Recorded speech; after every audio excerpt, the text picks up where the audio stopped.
मैं सुधांशु मिश्रा अपने चैनल मिश्रा जी के माध्यम से आप सभी श्रोतागण को चंदन वंदन और अभिनंदन। नीलाम्बुजश्यामलकोमलांगं सीतासमारोपितवामभागं पाणौ महासायैकचारुचापं नमामि रामं रघुवंशनाथम।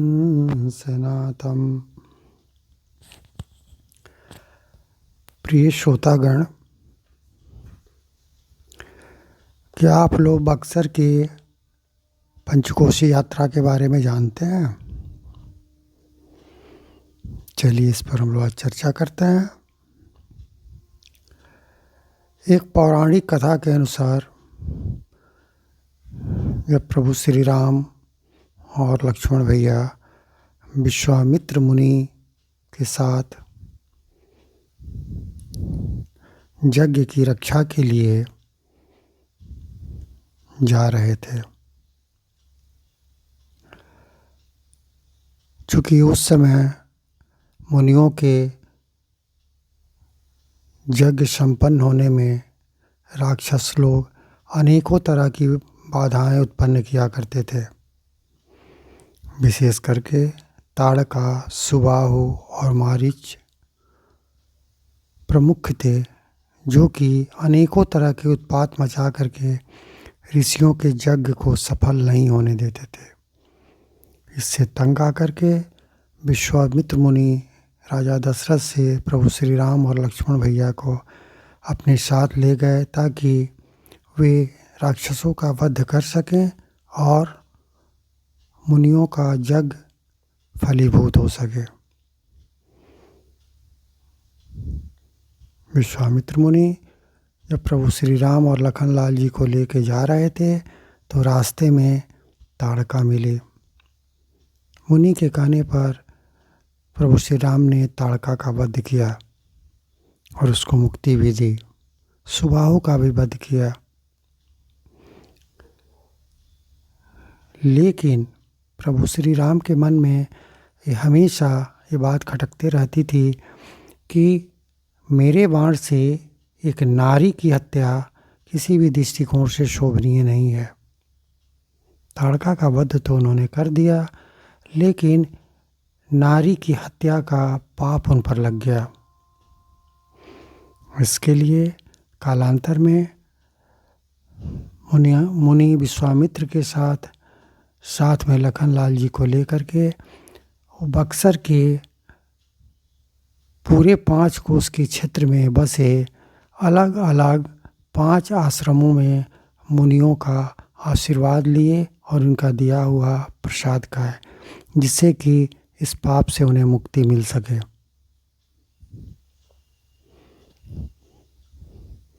और हर मुनि के यहाँ वो एक रात ठहरे हुए थे। वहाँ पर उन्होंने खाना भी खाया और आशीर्वाद भी लिया और रात्रि विश्राम भी किया।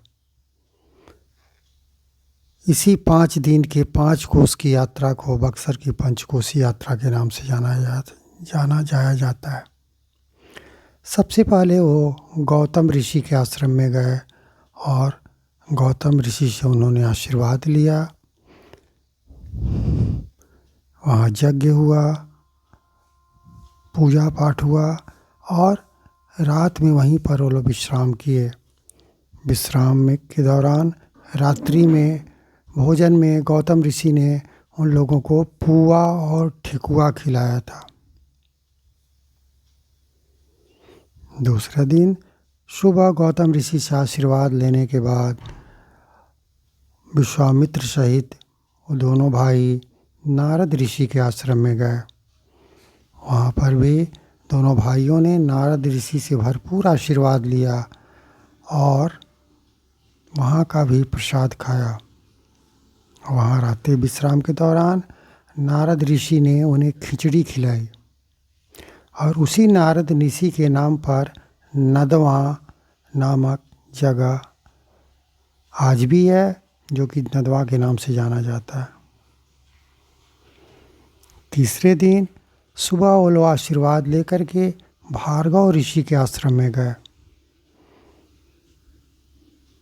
वहाँ पर भी उन्होंने ऋषि से आशीर्वाद लिया, यज्ञादि हुआ और उसके बाद रात्रि विश्राम के दौरान वहाँ उन लोगों ने दही चूड़ा का प्रसाद लिया। आप लोग को बता दें कि भार्गव ऋषि के नाम पर भभुआ जगह पड़ा।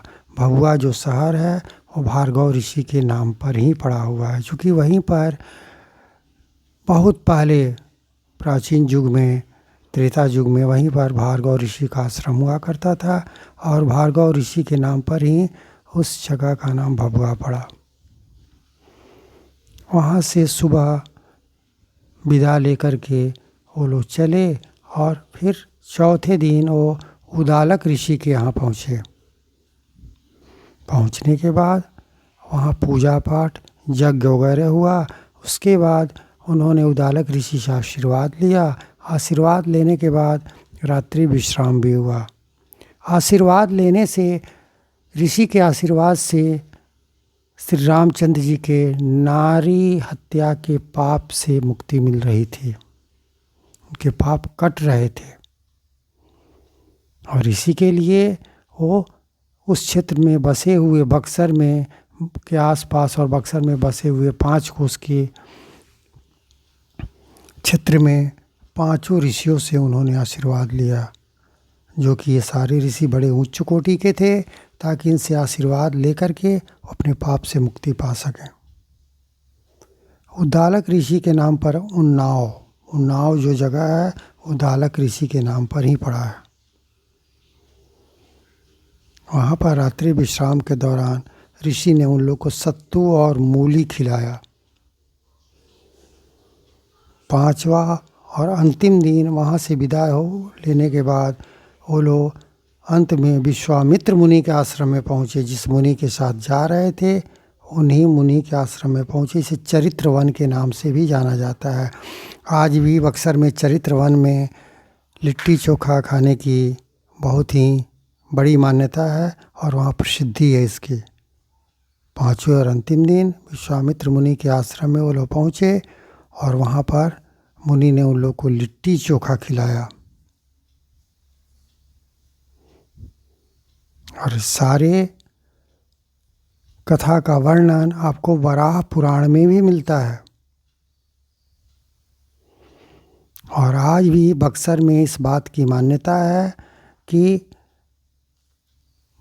अगहन शुक्ल पक्ष पंचमी यानी विवाह पंचमी के दिन वहाँ बहुत ही भारी मेला लगता है और लोग वहीं विश्वामित्र मुनि का जहाँ आश्रम था, इसे चरित्र वन के नाम से जाना जाता है।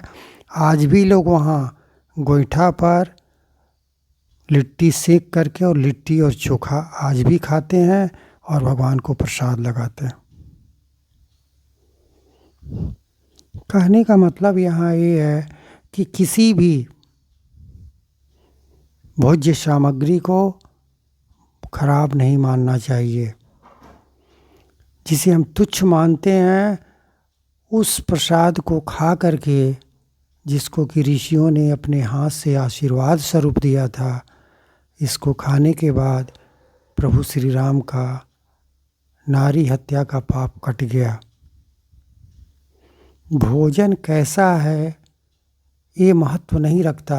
महत्व ये रखता है कि किसने बनाया और किसके हाथ का दिया हुआ आप खा रहे हैं। कोई भी कम कीमत का भोजन भी यह ईश्वर का प्रसाद बन जाता है, उसकी महत्ता बढ़ जाती है।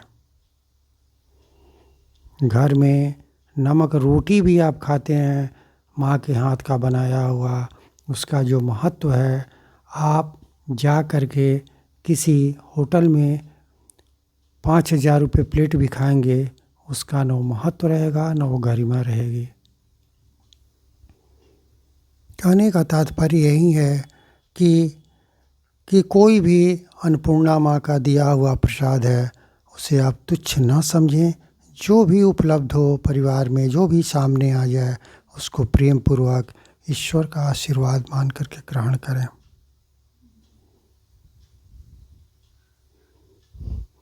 इसी के साथ मैं अपनी वाणी को विराम देता हूँ। विशेष के लिए मेरे चैनल मिश्रा जी से जुड़े रहें। जय श्री राम।